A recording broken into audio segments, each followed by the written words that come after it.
Hey guys रोरमनकर की कमर रोरमनकर अच्छा है शायद मोर भी अच्छा। और मैं आज एक दूसरा टॉपिक में मैं वीडियो एक लेके आ हूँ। तो वो टॉपिक है कि सरकार गरु मांस बंध करा करने गोटे आसाम में हाहाकार, मतलब गरु मांस बंध करा करने गोटे हाहाकार माने मांस बंध और एगला नाई खाए लगे कह। तो यह गिला के मैं देखा के कोशिश करब जे कहाँ से की होता है और कैसन हाहाकार लाएगा है। सो है मैं उठा के देखा के कोशिश करब, ठीक है। तो वीडियो में शुरू से अंत तक बन रहा और देखात रहा ताकि और वीडियोटा में यदि तुम सब नातू ना मोर वीडियो में तो लाइक कमेंट शेयर करके सब्सक्राइब जरूर कर रखबा ताकि ऐसा नहीं वीडियो में हर टाइम में लेके आते रहन। तो सब्सक्राइब जरूर कर रखबा। चला हमनी तबे बिना देर करते हुए भी हमनी देखा के लिए कोशिश करबे रह सके और देखा हमनी असम के दृश्य ये गरु मांस बंध हुआ के जनता हमनी के सरकार हेमंत सरकार बंध कर दिया है जो उटा में की कम हाहाकार होता है। चला हमनी बाजार रेगिला में जाके हमनी वीडियो के देखा के लिए कोशिश करबे और चला ये तो ভাল এটা যুদ্ধ এখন হল হৈ পেলাই প্ৰভাৱ পৰিছে আপোনালোকৰ প্ৰভাৱ আমাৰ গাত পৰিবই আৰু এই কি ক'ব। আজি চাই লওক, মই আজি আহিছো ডিব্ৰুগড় ডিষ্ট্ৰিক্টৰ পৰা। মোৰ নামটো হ'ল পুনকান্ত দত্ত। মোৰ খুঁটি আছে, মোৰ প্ৰায় 100-150 গৰু আছে। আজি মই এজন বেপাৰী নেপাই পিনাই মই 6টা গৰু মোক খুঁটিৰ পৰা আনি পিনাই ইয়াত বিকিবলৈ আহিছো। এতিয়া মুছলিম মানুহে চব ব্যৱসায় কৰে, আমাৰ অসমীয়া মানুহেতো ব্যৱসায় নকৰে। আমি অকল গৰু পোহোহে। আজি আমি বিকিবলৈ আমি সন্মুখীন হৈছো, কাক বিকিম? এতিয়া বজাৰখনলৈ আনিছো আমি, মই গৰু 6টা আনিছো। এতিয়া গৰুকেইটা কিনিবলৈ ভয় কৰিছে। আজি নগাঁৱৰ পৰা মিয়া মানুহ আহিছে। আজি এটা কি কম, মইতো ক'ব লাগিব হেমন্ত বিশ্ব শৰ্মাৰ পাগলে মানে পাগলামি আৰম্ভ হৈছে। এতিয়া গো সুৰক্ষা আইন এখন তৈয়াৰ কৰিলে সেই আইনত আমি বিৰোধিতা কৰিছিলোঁ, কাৰণ তাৰ জৰিয়তে গো সুৰক্ষা আইনৰ জৰিয়তে যিটো ব্যৱস্থা কৰিম বুলি কৈছিলে সেইটো কৰা হ'লে স্বাভাৱিকতে আমাৰ কৃষক বহুত ক্ষতিগ্ৰস্ত হ'লহেঁতেন। আমাৰ উজনি অসমত লখিমপুৰ জিলা, মূলতঃ লখিমপুৰ জিলা ধেমাজি জিলাত অজস্ৰ গৰু আছে। আমাৰ অসমীয়া মানুহে গৰু পোহে, মুছলমান মানুহে গৰু কম পোহে। এই গোধন যদি বিক্ৰী কৰিব নোৱাৰে, দমৰা হ'লে বিক্ৰী কৰিব নোৱাৰে, এই ধৰণৰ বিভিন্ন প্ৰভিজন ৰাখিছিলে। কিন্তু মানুহৰ প্ৰতিক্ৰিয়া চাই পেলাই আইনখন কঠোৰভাৱে প্ৰয়োগ কৰাৰ ক্ষেত্ৰত হেমন্ত বিশ্ব শৰ্মাই আগ নাবাঢ়িলে। এতিয়া পাগলামিটো আৰম্ভ কৰিছে, তাতে আকৌ এটা এমেণ্ডমেণ্ট আনি পেলাই এতিয়া হোটেল ৰেষ্টুৰেণ্ট বা সামাজিক অনুষ্ঠানত গো মাংস ভক্ষণ কৰিব নোৱাৰিব বুলি তেওঁলোকে এমেণ্ডমেণ্ট আনিব। কেবিনেটৰ এটা সিদ্ধান্ত হৈছে। এছেম্বলিত আহিলে আমি নিশ্চয় ইয়াত তীব্ৰ বিৰোধিতা কৰিম। কাৰণ এইকাৰণে বিৰোধিতা কৰিম, আমাৰ দেশ এখন গণতান্ত্ৰিক ধৰ্মনিৰপেক্ষ দেশ, আমাৰ এখন সংবিধান আছে। সংবিধানত মানুহে কি খাব কি নাখাব তাৰ অধিকাৰ দিয়া আছে। খাদ্য অভ্যাসৰ ওপৰত সাধাৰণতে হস্তক্ষেপ কৰা নাযায়। ধৰ্মীয় বা সাংস্কৃতিকভাৱে মানুহে খাদ্য গ্ৰহণ কৰে। আমাৰ অসমকে ধৰি উত্তৰ পূৰ্বাঞ্চলতো কেইবাখনো ৰাজ্য, আমাৰ খ্ৰীষ্টান ৰাজ্য আছে, তাতো গো মাংস মানুহে ভক্ষণ কৰে, অপেনলি ভক্ষণ কৰে। চব কথা বতৰাত তেনেকৈ আৰু আইন কৰি পেলাই বা কথাটো ৰাজনৈতিকভাৱে কৈ দিলেই সমাধান নহয়। আৰু এইটোৰ ফলত এতিয়া যেতিয়া গো মাংস হোটেলে ৰেষ্টুৰেণ্টে বিক্ৰী কৰিব নোৱাৰিব, এটা গৰু বিক্ৰীটো কমি যাব। গৰুৰ দামটো কমিলেতো খেতিয়ক ক্ষতিগ্ৰস্ত হ'ব। কিন্তু এওঁলোকৰ দিচ্ছাৰিতা, বিজেপিৰ দিচ্ছাৰিতা, হেমন্ত বিশ্ব দিচ্ছাৰিতা আমি দেখিছোঁ যে ভাৰতবৰ্ষই ব্ৰাজিলৰ পিছতে আটাইতকৈ বেছি গৰু ৰপ্তানি কৰে। এই ব্ৰাজিলৰ পিছতে আটাইতকৈ বেছি গৰু ৰপ্তানি কৰে, আমেৰিকাতকৈ বেছি গৰু ৰপ্তানি কৰে। কিন্তু এই ৰপ্তানি কৰা যিবিলাক কোম্পানী আছে সেই কোম্পানীবিলাকৰ মালিক কিন্তু চব হিন্দুই গো মাংস গৰু নিধন কৰি পেলাই কাটি বিদেশলৈকে ৰপ্তানি কৰিব পাৰে। ইয়াতে গৰুৰ মাংসটো যিসকলে গো মাংস খায় তেওঁলোকৰ খোৱাৰ অধিকাৰটো হস্তক্ষেপ কৰে। এইটো এটা দিচ্ছাৰিতা, মই বিজেপিৰ এইটো দিচ্ছাৰিতা বুলি কৈছোঁ। আৰু এই দিচ্ছাৰিতাটো হেমন্ত বিশ্ব শৰ্মাই এটা ৰাজনৈতিক কাৰণতে কৰিছে। সিহঁতে চামগুৰিত যেতিয়া জিকাৰ পিছত ৰফিকুলে স্পষ্টভাৱে কৈ দিলে যে গো মাংসৰ ভোজ পাতিবলৈ তেওঁলোকে ভোট বিচাৰিছে। গো মাংসৰ ভোজ পতাত মই আপত্তি কৰিব লগা একো নাই, কিন্তু ভোটত গো মাংসৰ ভোজ পতাটো মই তাৰ বিৰোধী। গো মাংস খুৱাই পেলাই মানুহক ভোজ খুৱাই পেলাই ভোট বিচৰা এই কাণ্ডটো যেতিয়া উন্মোচিত হ'ল, এই কাণ্ডটোক তেওঁলোকে সজোৰে অস্বীকাৰ কৰিব নোৱাৰিলে।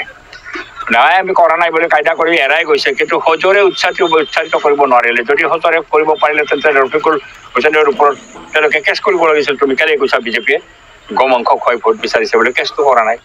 বা বলিষ্ঠভাৱে কোৱাও নাই। কথাটো তাৰমানে সঁচা, আমিও যিমানখিনি খবৰ পাইছোঁ কথাটো সঁচা। এই সঁচাটোক ঢাকাৰ কাৰণে এতিয়া যা খাৱাই বন্ধ কৰি দিলোঁ, এই ধৰণৰ এটা পাগলামী সিদ্ধান্ত, মই পাগলামী সিদ্ধান্ত বুলি কৈছোঁ। আৰু এনেকুৱা সিদ্ধান্ত আমি কোনো পদ্ধতিটো সমৰ্থন নকৰোঁ, আমি ইয়াত তীব্ৰ বিৰোধিতা কৰোঁ। আৰু নীতিগতভাৱে মানুহে কি খাব কি নাখাব ইয়াক হস্তক্ষেপ কৰা উচিত নহয়, আৰু চৰকাৰ এখন পাকঘৰলৈ যোৱা উচিত নহয়। পাকঘৰলৈ যাব নালাগে। পাকঘৰত কোনে কি ৰান্ধিছে, আমি উত্তৰ প্ৰদেশত তেনেকুৱা ঘটনা দেখিছোঁ। পাকঘৰলৈকে গৈ মাংসৰ গন্ধ পোৱাৰ পিছতে গৌ মাংস বুলি কৈ ধৰি আনি মাৰি পেলালে। শেষত যেতিয়া ফৰেঞ্চিক লেবৰেটৰীত গ'ল, সেইটো গৌ মাংস নাছিল, ছাগলীৰ মাংস আছিল। এই মানুহজনৰ প্ৰাণটো ঘূৰাই দিব পাৰিলে নেকি বিজেপিৰ গুণ্ডাসকলে? নোৱাৰিলে। এই ধৰণৰ ঘটনা ঘটিব নালাগে এখন গণতান্ত্ৰিক। মুখ্যমন্ত্ৰী ডাঙৰীয়া নেডাৰ চেয়াৰমেন আৰু তেওঁ নেডাৰ চেয়াৰমেন হিচাপে গো মাংস বন্ধ কৰা কথাটো শ্বিলঙত গৈ, নাগালেণ্ডত গৈ, নহ'লে ইটানগৰত গৈ ক'বৰ কাৰণে অনুৰোধ জনাইছোঁ। মই আহোম হিচাপে গো মাংস খোৱাৰ পৰম্পৰা আছিল। এটা কথা অপ্ৰাসংগিক হ'লেও মই জাতত আহোম হিচাপে গদাধৰ সিংহই প্ৰত্যেক দিনাই একোজনীকৈ বগী চেউৰি গাই তেওঁ আচলতে এটা সময়ত খাইছিল। আমি আচলতে আহোম হিচাপে আচলতে গো মাংস খোৱা আগতে এটা পৰম্পৰা আছিল। এতিয়া আমি বেলেগ ধৰণে বৈষ্ণৱ ধৰ্মত আমি আহিলো, তাৰ পাছত ধৰি লওক মানে জীৱ হত্যা মহাপাপ এনেকুৱা ধৰণৰ কথাবিলাকত অহাৰ পাছত আচলতে এই বিষয়বিলাক নাইকিয়া হৈ গ'ল। হিমন্ত বিশ্বই কটনত থাকোঁতে গো মাংস খোৱা বুলি অখিল গগৈয়ে কোৱা কথাৰ উত্তৰ কিয় দিব পৰা নাই বুলি কটাক্ষ কৰে অসম জাতীয় পৰিষদৰ নেতা ৰাজু ফুকনে। মানুহে আচলতে খাদ্যক লৈ যিটো তেওঁলোকে আচলতে ৰাজনীতি কৰিবলৈ আগবাঢ়ি গৈছে, মানে মুখ্যমন্ত্ৰী ডাঙৰীয়াই যে অখিল গগৈ ডাঙৰীয়াই এটা প্ৰত্যাহ্বান জনাইছিল তেখেতক যে তেওঁ হোষ্টেলত থকাৰ সময়ত তেওঁ গো মাংস খাইছিল বুলি কৈছিল। তাৰ উত্তৰটো কিয় আজি তাৰিখলৈকে দিব পৰা নাই? তাৰ পাছতো বহু মানুহে তেখেতৰ ওপৰত আঙুলি টোৱাইছে যে তেখেতে আচলতে সেই সময়ত আচলতে গো মাংস তেওঁ যেতিয়া কংগ্ৰেছৰ চৰকাৰৰ দিনত আছিল, সেই সময়তো তেওঁ গো মাংসক আচলতে পক্ষপাতিত্ব কৰিছিল। এতিয়া অতি হিন্দু, অতি বিজেপি দেখাবলৈ গৈ আচলতে যোগী আদিত্যনাথৰ এটা সমপৰ্যায়ৰ নেতা হবলৈ গৈ আচলতে তেওঁ এনেকুৱা ধৰণৰ কিছু বিতৰ্কত আহিব বিচাৰে। আৰু আমি ভাবো যে অসমত বসবাস কৰা প্ৰতিটো জাতি জনগোষ্ঠী, হিন্দু, মুছলমান, খ্ৰীষ্টান, জৈন, আহোম, চুতীয়া, কোচ কছাৰী, আমি সম্প্ৰীতিৰে বসবাস কৰিব বিচৰা এই অসমখনত শংকৰদেৱে মানে সৰ্জন কৰি থৈ যোৱা, শংকৰদেৱে সৃষ্টি কৰি থৈ যোৱা সমাজখনত আমি একতাৰে বাস কৰিব বিচাৰো। তাত আচলতে গো মাংস, গাহৰি মাংস এইবোৰ বিষয়লৈ মানে আহিব নালাগে বুলি আমি উপলব্ধি কৰো। সেইকাৰণে মুখ্যমন্ত্ৰী ডাঙৰীয়াক আহ্বান জনাইছো যে ৰাজনীতি কৰক, বেলেগ এংগুলৰ পৰা কৰক, কাম বন কৰি আচলতে ধাৰ নোলোৱাকৈ 1,50,000 কোটি টকা ধাৰ টেটুলৈকে লৈ আচলতে আজিৰ তাৰিখত বিভিন্ন ধৰণৰ উন্নয়নৰ ফটা ঢোল বজাই তেওঁ আচলতে এনেকুৱা ধৰণৰ গো মাংস, গাহৰি মাংসৰ কথা কৈ ৰাজনীতিটো আচলতে বেলেগ এটা ফাললৈ লৈ যাবৰ কাৰণে যি প্ৰচেষ্টা হাতত লৈছে, এইবিলাক আচলতে অসমৰ ৰাইজে কেতিয়াও মানি লোৱা নাছিল আৰু ভৱিষ্যতৰ দিনতো এইবিলাক বিষয় মানি নলয়। এনেদৰেই অসম জাতীয় পৰিষদৰ নেতা ৰাজু ফুকনে ৰাজহুৱা স্থানত গো মাংস নিষিদ্ধ কৰা হিমন্ত বিশ্ব শৰ্মাক তোলা ধূনা দেখিবলৈ পোৱা গ'ল। গোপালকসকলে গৰু, দমৰা গৰুখিনি বা কিছুমান যিবিলাক মানে বাজি বুলি কয় বা কিছুমান অলপ গৰু বিক্ৰী কৰি দিয়ে, মানে বয়স হোৱা নিচিনাই যিখিনি প্ৰয়োজন গাখীৰ চাখীৰ নাই বিক্ৰী কৰি দিয়ে। আৰু সেই গৰুখিনি বিক্ৰী কৰিলে যথেষ্ট মূল্য পায় আৰু এইটো এটা খেতি, মানে ভাল খেতি। লকডাউনত লছ খালে গোপালকসকলে। তাৰপিছতে গো সুৰক্ষা আইন আনিলে। গো সুৰক্ষা আইনত মানুহখিনিয়ে এটা গৰু মানে মানুহৰ বিক্ৰী নোহোৱাকৈ গৰু বিক্ৰী আছে, গৰু বেছিকৈ বিক্ৰী হৈছে যদিও কমকৈ বিক্ৰী হোৱা নাই, কিন্তু গৰুৰ দামটো প্ৰায় 70% কমি গুচি গ'ল সেই সময়টোত। সেই মাংস কেবিনেটত যি সিদ্ধান্ত লৈছে অসম চৰকাৰে, এইটো এটা হঠকাৰী সিদ্ধান্ত বুলি মই ক'ম। মই ভাৰতীয় জনতা পাৰ্টী দলৰ এজন কাৰ্যকৰ্তাই আছোঁ। কিন্তু কথাটো এইটো নহয় যে মই দলৰ বিৰোধী কৰিছোঁ বা চৰকাৰৰ বিৰোধী কৰিছোঁ, এইটো নহয়। মই গো পালকসকলৰ হিতাৰ্থে ক'ব বিচাৰিছোঁ যে গো মাংস, কোনোবাই মাংস খায়, গাহৰি খায়, কোনোবাই ছাগলী খায়, কোনোবাই গৰু খায়, সেইটো আমাৰ ক'বলগীয়া নাই। আমাৰ ক'বলগীয়া কথাটো হ'ল এইটোহে যে গো মাংস বিক্ৰী হ'লে বিক্ৰী হ'ব, আৰু এইটো আমি খেতি হিচাপে লৈছোঁ। কোনোবাই হয়তো লখিমী হিচাপে কাৰোবাক পূজা কৰিব পাৰে, আমিও পূজা কৰোঁ, কিন্তু সেইটো ডাঙৰ কথা নহয়। ডাঙৰ কথাটো এইটোহে যে আমি গো পালকসকলে এইটো খেতি হিচাপে লৈ ইয়াক বিক্ৰী কৰোঁ সময়ত, আৰু এটা ভাল উপাৰ্জন পাওঁ, তাৰ পৰা চলি থাকিব পাৰোঁ। অকল মাজুলী বুলি নহয় বা অসমত বিভিন্ন জেগাত চৰ-চাপৰি অঞ্চলত এনেকৈ গৰু বিক্ৰী কৰিব পৰা বহুত সুবিধাজনক মানে গোপালক আছে। আৰু সেই গোপালকসকল এনেকুৱা ধৰণৰ যদি হঠকাৰী সিদ্ধান্ত এটা লয়, কিন্তু যথেষ্ট অসুবিধাত সন্মুখীন হ'ব। সেইটোৱে হয়, তাৰমানে যোৱা সময়ছোৱাত যেতিয়া গো সুৰক্ষা আইন আনিছিলে, গৰু বিক্ৰীটো হৈ আছে, নোহোৱাকৈ থকা নাই।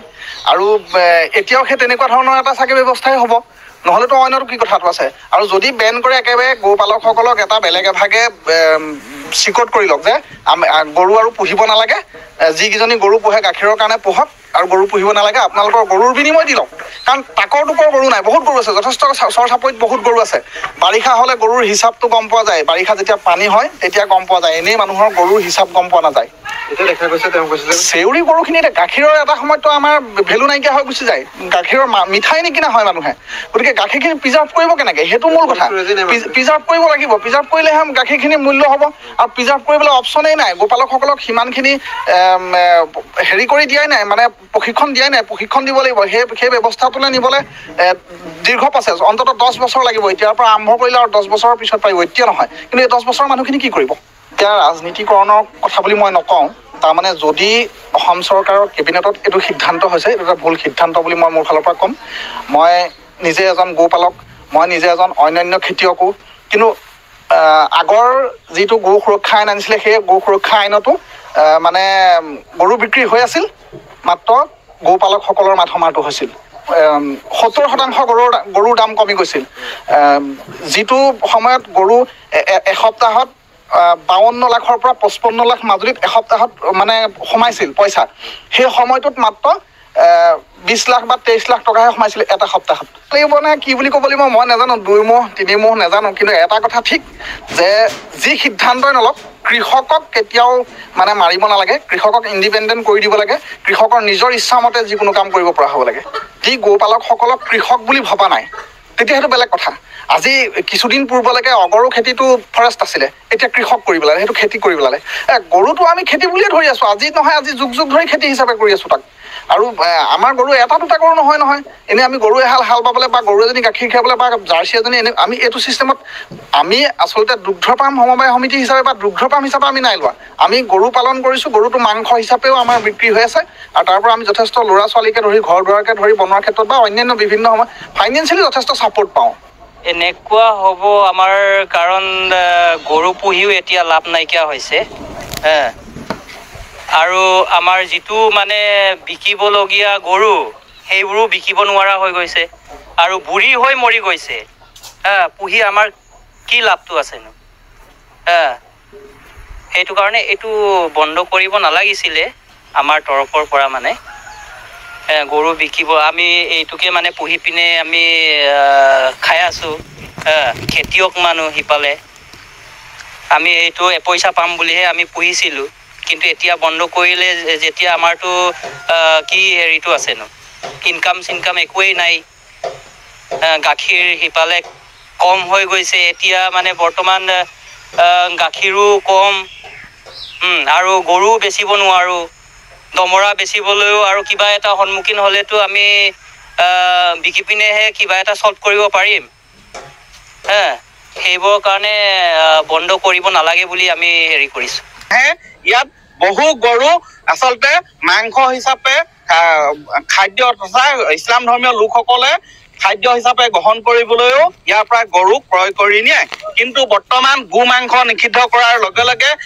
তেওঁলোকৰ প্ৰতিক্ৰিয়া কি হ'ব গোপালকসকলৰ লোকচান হৈছে নে এই সিদ্ধান্তৰ ফলত লাভ হ'ব এই বিষয়ে কি ক'ব এই বিষয়ে মই জানিবলৈ চেষ্টা কৰিম ইয়াত আছে বিক্ৰেতা আছে গ্ৰাহকসকল আছে তেওঁলোকৰ পৰা পোনে ভাষ্য ল'ম কি ক'ব মই বিক্ৰেতা নহয় আৰু গ্ৰাহকো নহয় মই বিক্ৰেতা মই মোৰ নিজৰ গৰু খুটি আছে গৰু পালন কৰোঁ মই গৰু পালন কৰিয়ে মোৰ পৰিয়াল পোহপাল দি আছোঁ কিন্তু এতিয়া আমাৰ এনেকুৱা আজি গৰু 7টা আনিলোঁ বিকিবলৈ এই মুহূৰ্তলৈকে এটা গৰু কোনো কিনা নাই নিকিনাৰ কাৰণে আমি নিজে আমাৰ গৰু পালকসকলক আমি সমস্যাত পৰিছোঁ গাঁৱততো আমাৰ খুটিলে বেপাৰী হিচাপে নোযোৱাই হ'ল কাৰণ কি কাৰণবশতঃ মানে চৰকাৰে এনেকুৱা এখন আইন বনাইছে কোনোবাই খাদ্য হিচাপে খোৱা বস্তুকো বন্ধ কৰাৰ কাৰণে আজি যেনে ধৰি লওক ইছলাম ধৰ্মীয় লোকসকলে যদি গৰু বেচা কিনা বা তেখেতলোকে খাদ্য হিচাপে ব্যৱহাৰ নকৰে তেতিয়াহ'লে আমাৰ হিন্দু সমাজত আমি গৰু পালন কৰি পিনে আমি কি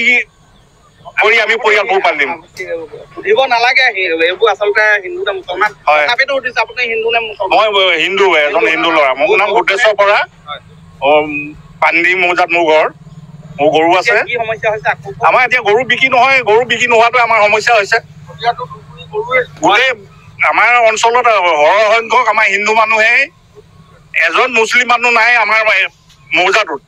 এনে অৱস্থাত আজি হিন্দুসকলে গৰু খুটি যিমান আছে শ শ গৰু পুহি আছে, হিন্দুসকলে পুহিছে। মানে এই আজি আপুনি লোকচানৰ সন্মুখীন 10 নম্বৰত হৈছো। কথাটো মানে ক'বলগীয়া এইটোৱে কথা, আজি গৰুবিলাক আনিছো আমি নিজৰ গৰু বিকিবলৈ বজাৰখনত।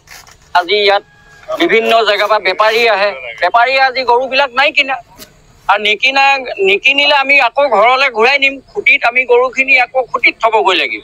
কিন্তু আমাৰ এইটো এতিয়া গৰু পালকৰ বহুত ক্ষয় ক্ষতি হ'ব, আৰু এই ক্ষয় ক্ষতিটো এতিয়া আমি কাৰ পৰা ল'ম? বা আমি গৰু এটা বিকি ল'ৰা ছোৱালী পঢ়াৰ ক্ষেত্ৰত আমি ব্যৱহাৰ কৰোঁ, বা আমাৰ বিয়াৰ ক্ষেত্ৰত আমি গৰু এহাল বিকি পেলাই বিয়া বাৰুৰ কাৰণে আমি চেষ্টা কৰোঁ। আৰু এনেকুৱা বিভিন্ন দিশ আছে, গৰু এহাল বিকি গৰু দুজনী বিকি এনেকুৱা বহুত আমাৰ সমস্যা পৰা আমি সুবিধা পাওঁ। প্ৰভাৱটো একদম ডেফিনেটলি পৰিব। ৰাজনৈতিক নেতাই আচলতে বাক বিতণ্ডাৰ এই পৰিণতি হ'ব পাৰে নেকি? এইটো আপুনি চাওকচোন, আজি চামগুৰিত যিটো উপ নিৰ্বাচন বাই ইলেকশ্যনত বিজেপিয়ে বোলে ক'ৰবাত গৰু খুৱাই পেলাই বোলে ৰকিবুল হুছেইনে এনেকুৱা অপপ্ৰচাৰ কৰিলে নে নাই শুদ্ধ প্ৰচাৰ কৰিছে আমি সেইটো নাজানো। কিন্তু মুখ্যমন্ত্ৰীয়ে আৰু ৰকিবুল হুছেইনৰ মন্তব্যৰ পিছতে এই পৰিস্থিতি হৈছে। আৰু আপোনালোকৰ সংবাদ মাধ্যমে কৈ আছে যে এইটো কি ৰূপ ল'বগৈ, কিন্তু বাকযুদ্ধ এখন হৈ আছে। আৰু এতিয়া দেখিলো লাষ্ট পৰ্যায়ত যে এইটো ভাল এটা যুদ্ধ এখন হ'ল, হৈ পেলাই প্ৰভাৱ পৰিছে আপোনালোকৰ। প্ৰভাৱ আমাৰ গাত পৰিবই। আৰু এইটো কি ক'ব? আজি চাই লওক, মই আজি আহিছো ডিব্ৰুগড় ডিষ্ট্ৰিক্টৰ পৰা। মোৰ নামটো হ'ল পুনকান্ত দত্ত। মোৰ খুটি আছে, মোৰ প্ৰায় 100-150 গৰু আছে। আজি মই এজন বেপাৰী নেপাই পিনাই মই 6টা গৰু মোক খুটিৰ পৰা আনি পিনাই ইয়াত বিকিবলৈ আহিছো। এতিয়া মুছলিম মানুহে চব ব্যৱসায় কৰে, আমাৰ অসমীয়া মানুহেতো ব্যৱসায় নকৰে। আমি অকল গৰু পোহোহে।